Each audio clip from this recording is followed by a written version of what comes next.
घोसी का उपचुनाव अपने पूरे शबाब पर है। डिप्टी सीएम ब्रजेश पाठक लगातार दौरे कर रहे हैं और माना यह जा रहा है कि उन्हीं के हाथ में इस बार बीजेपी की कमान है और वो चुनाव जिताने का दावा भी कर रहे हैं। लेकिन समाजवादी पार्टी भी पूरे दमखम के साथ मैदान में है और वो भी कहीं ना कहीं जीत का दावा कर रही है। सर, अखिलेश यादव कल आए थे, बड़े बड़े दावे करके गए, आप लोगों पे कटाक्ष भी किया, क्या कहेंगे? देखिए, आप जानते हैं कि समाजवादी पार्टी की कल की जो यहाँ मीटिंग थी, स्थानीय कार्यकर्ता बिल्कुल उदासीन रहे उनकी मीटिंग से। और पूरे प्रदेश के समाजवादी पार्टी के लोग बसों में बैठ कर के आए और मीटिंग करके वापस चले गए। मैं कह सकता हूं कि आजमगढ़, बलिया, सुल्तानपुर, कुशीनगर, देवरिया, गोरखपुर, वाराणसी, आजमगढ़, सारे आसपास के जिलों से कार्यकर्ता समाजवादी पार्टी के जो लिस्टेड कार्यकर्ता हैं बसों में बैठ कर के आए और अखिलेश यादव जी की मीटिंग में शामिल हुए। और स्थानीय कार्यकर्ताओं का ना वहाँ आना जाना था, ना स्थानीय पब्लिक का कोई मतलब था। बुरी तरह से समाजवादी पार्टी घोसी के उपचुनाव में हार रही है, क्योंकि गुंडई, अराजकता, माफिया, ऐसे लोगों को आगे बढ़ाना, उनको प्रमोट करना और उनके प्रत्याशी पर भी हत्या जैसे गंभीर आरोप लगे हैं। तो गुंडों को तो खत्म कर दिया है अब आप लोगों ने। अब तो भारतीय जनता पार्टी की प्रतिबद्धता है कि हम प्रदेश में कानून का राज स्थापित करेंगे और घोसी और आसपास हम ऐसा माहौल क्रिएट करेंगे कि लोगों के जीवन स्तर में बढ़ोतरी हो, लोगों को रोजगार से हम जोड़ पाएं। हमने इंफ्रास्ट्रक्चर में बढ़ोतरी की। ये हाईवे आप जो चल रहे हैं, ये हाईवे भारतीय जनता पार्टी की सरकार में बना है। पूर्वांचल एक्सप्रेसवे भारतीय जनता पार्टी की सरकार में बना है। जहाँ वाराणसी जाने के लिए लोग 4 गुने समय में दौड़ते थे, 3-3 घंटा, 2-2 घंटा लग जाता था, अब लखनऊ पहुंचने में 2.5 घंटा लग रहा है। वाराणसी लोग 1.5 घंटे में पहुंच रहे हैं। और ये अद्भुत काम भारतीय जनता पार्टी ने करके दिखाया है। बिजली सभी जिलों में बराबर जा रही है। जल जीवन मिशन के तहत हम घर घर नल से जल दे रहे हैं और बेसिक शिक्षा के स्कूलों को हमने बेहतर से बेहतर बनाने का काम किया है। लोगों को महसूस हो रहा है कि माननीय प्रधानमंत्री नरेंद्र मोदी जी के रूप में गरीब कल्याण योजनाओं के माध्यम से अभिभावक के रूप में उनके पास कोई है, जिन योजनाओं ने सभी गरीबों के जीवन स्तर को ऊपर उठाने में कामयाबी हासिल की है। एक सवाल ये था, घोसी विधानसभा में एक गांव है, बड़ा गांव, बड़ी आबादी है, वहां लगभग 22,000 लोगों की आबादी है। इस बार कई लोग कह रहे हैं कि हम चुनाव का बहिष्कार करेंगे। वहां पे एक पुल के नीचे से अंडरपास बनना था, AK शर्मा जी ने वादा किया था, पूरा नहीं किया। हम सभी लोगों से कहते हैं, आप लोग मतदान में हिस्सा लें। भारतीय जनता पार्टी की सरकार, योगी जी की सरकार, मोदी जी की सरकार डेवलपमेंट को नंबर 1 पर रहती है अपने एजेंडे में।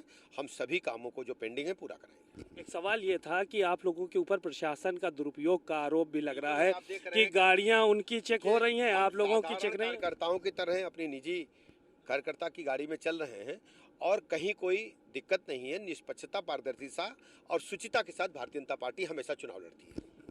पैसे का भी बांटने का इशारा किया अखिलेश यादव ने मंच से कि रात के अंधेरे में चल रहे मंत्रियों का। इन लोगों का समाजवादी पार्टी का पुराना सगल है। भ्रष्टाचार, अराजकता, गुंडई, अनैतिक कार्य करना, वही उनको याद आता है। और अखिलेश यादव जी बुरी तरह से घिर गए हैं। वो समझ गए हैं कि घोसी की जनता उनके साथ नहीं, इसलिए बाहर के लोगों को गाड़ियां में भर करके लाए थे और अपना भाषण देकर के चले गए। उनके जनता में स्थानीय मुद्दों का अभाव था और स्थानीय कार्यकर्ताओं का, स्थानीय लोगों का भी कोई रुझान उनकी मीटिंग में नहीं था। कह रहे थे कि हमारे सरकार में जो काम हुए वो हुए, बाकी तो कोई काम। उनकी सरकार में गुंडई, अराजकता, माफिया, हत्या, लूट, डकैती, बलात्कार, प्लाट, मकान, दुकान कब्जा करना, और क्या हुआ ये बताने की हिम्मत उनको पब्लिक को नहीं है। वो अच्छी तरह जानते हैं कि अगर अपने कार्यकाल को हिसाब देंगे तो प्रदेश की जनता उन्हें कभी माफ़ नहीं करेगी और प्रदेश की जनता उनको अभी हाशिए पर धकेली है। आने वाले दिनों में वो सत्ता के रसातल में चले जाएंगे और उनको कोई नामलेवा बचेगा नहीं। समाजवादी पार्टी का आज प्रचार के लिए कौन आया है?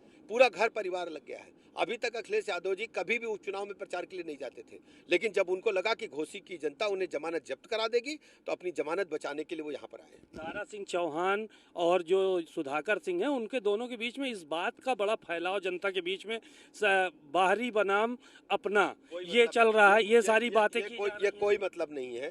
दारा सिंह चौहान जब सपा से लड़े थे तो बाहरी नहीं थे। आप ये क्या बात करते हैं? ये पब्लिक अच्छी तरह जानती है कौन उनका सेवक है। दारा सिंह चौहान गरीब जनता के बेटे हैं, गरीब के बेटे हैं, लुनिया चौहान के बेटे हैं और सर्व समाज के चरणों की सेवा करके व्रत लेकर के वो चुनाव मैदान में। एक बात और भ्रामक है, ये कहा जाए कि भ्रम फैलाया जा रहा है कि वो उनको कभी देखा नहीं गया विधायकी के दौरान यहाँ पर। वो लगातार यहीं रहते हैं, उनका घर यहीं है। इस प्रकार की बातें ये सब सपा वाले फर्जी कह रहे हैं और कोई मतलब नहीं। भारतीय जनता पार्टी के लोगों से हिसाब जो मांगने की बात कर रहे हैं आप अखिलेश जानते हैं यादव। कि भारतीय जनता पार्टी अपना कैलेंडर हिसाब लेकर के सबके सामने राउंड द क्लॉक रहती है और समाजवादी पार्टी को अपने गिरेबान में झांकना चाहिए और कुकैत्रों की जानकारी लगातार जनता को है और उनको भी देते रहना चाहिए कि कितने उनके रिजीम में हत्याएं हुई। आज भारतीय जनता पार्टी की सरकार में जो हमारे एनसीआरबी के आंकड़े देखिए, सभी अपराधों में बहुत बड़ी कमी आई है प्रदेश में। एक सवाल ये था कि जो दारा सिंह चौहान की बात आप कर रहे हैं, उन सुधाकर सिंह से अभी बातचीत हो रही थी, उन्होंने कहा कि कभी उन्होंने यहाँ की जनता को अपना समझा ही नहीं। जानते हैं कि जो विरोधी प्रत्याशी हो तरह तरह के बातें करते हैं, लेकिन इसका कोई मतलब इसलिए नहीं कि जनता अच्छी तरह सच्चाई समझती है। और दारा सिंह चौहान सीधे सज्जन व्यक्ति हैं, उन पर कोई आरोप नहीं है। सुचिता के साथ पूरा जीवन जनसेवा में गुजारा है और वो पिछड़े वर्ग से आते हैं और हमेशा उस सुचिता की बात करते हैं, जबकि सुधाकर सिंह दबंग किस्म के अपराधी किस्म के लोग हैं और प्रदेश की जनता, घोसी की जनता अच्छी तरह जानती है। अखिलेश यादव को धोखेबाज कह रहे हैं, ओम प्रकाश राजभर कह रहे हैं चरखा दाव हमारे ऊपर लगा दिया। आप जानते हैं कि ओम प्रकाश राजभर जी उनके यहाँ गठबंधन करके गए थे, उसके बाद जो हुआ ओम प्रकाश राजभर जी ने बताया है।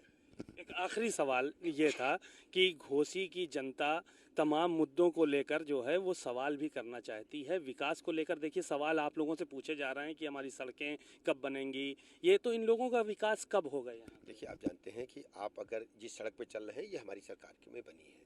आप पूर्वांचल एक्सप्रेस को देखिए, वो हमारी सरकार में बनी है। बिजली यहाँ आ रही है, वो समाजवादी पार्टी के शासनकाल में नहीं आती थी। जल जीवन मिशन के तहत घर घर नल से जल पहुँचा रहे हैं।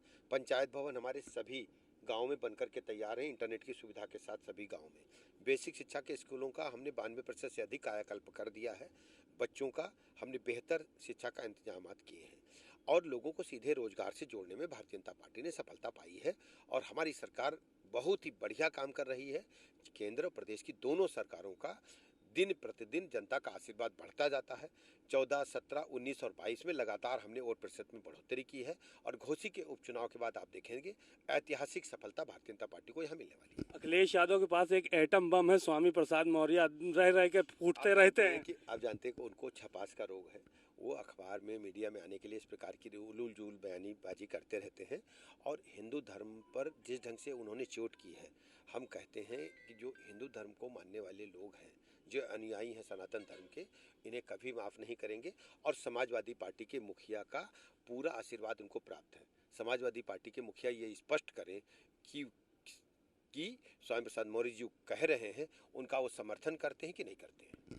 बातचीत के लिए शुक्रिया। बहुत ही बेबाकी के साथ, बहुत ही खुलकर डिप्टी सीएम ब्रजेश पाठक ने अपनी बातें कही और साफ तौर पर तमाम मुद्दों को लेकर सारे क्लियरिफिकेशन दिए और ये भी कहा कि अखिलेश यादव को ये बताना चाहिए कि वो स्वामी प्रसाद मौर्य का विरोध करते हैं या नहीं। घोसी की जनता इस बार प्रचंड बहुमत से दारा सिंह चौहान को यहाँ से चुनाव जिताने वाली है। कैमरामैन आशीष के साथ सीमा नकवी, भारत समाचार, घोसी।